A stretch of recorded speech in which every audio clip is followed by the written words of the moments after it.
Back again, I see. Well, today's study is about dispute between countries and the want to form a strong professional military, which brings me to the main idea that will influence almost every country you see in today's study: militarism.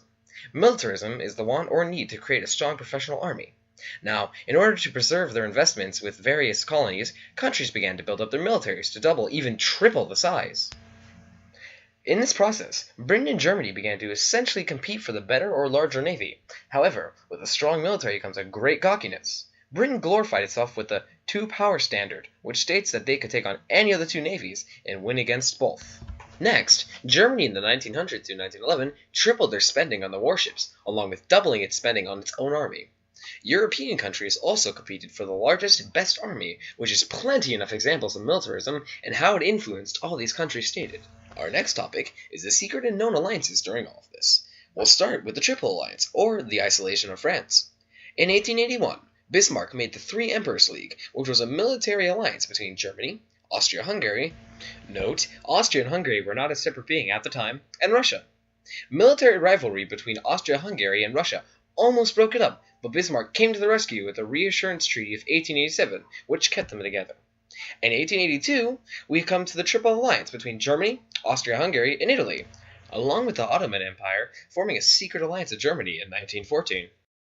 In 1890, Wilhelm II let the Reassurance Treaty of 1887 lapse, which caused Russia to pull away from Germany, along with the firing of Otto von Bismarck, who was instrumental at orchestrating the German alliance system.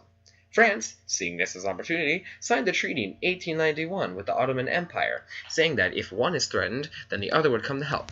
Next, in 1904, Britain and France made a peace treaty to settle colonial disputes. In 1907, Britain and Russia signed an agreement. In 1902, Britain and Japan signed a secret alliance. And finally, France and Italy agreed that Italy won't interfere with the France-German issues. We then move on to imperialism. Industrial countries wanted to imperialize lands, which became a competing for colonies, in which countries scrambled for positions of land and resources in Africa. Along with this comes the Fashoda Incident, or Fashoda Crisis, which is the height of disputes for territory between Britain and France.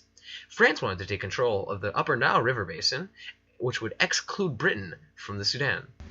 After discussion between the British and the French, it ended with a diplomatic victory, which France realized they needed the friendship with Britain in case of a French-German war. We'll end our story with nationalism.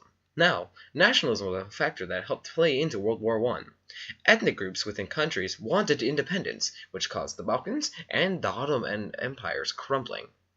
Meanwhile, tension between France and Germany over the Franco-Prussian War increases, notably because of Alsace and Lorraine, which were pieces of land taken away from France by the Germans, which created resentment between the two countries. And finally, Italians still lived in Austria-Hungary controlled areas.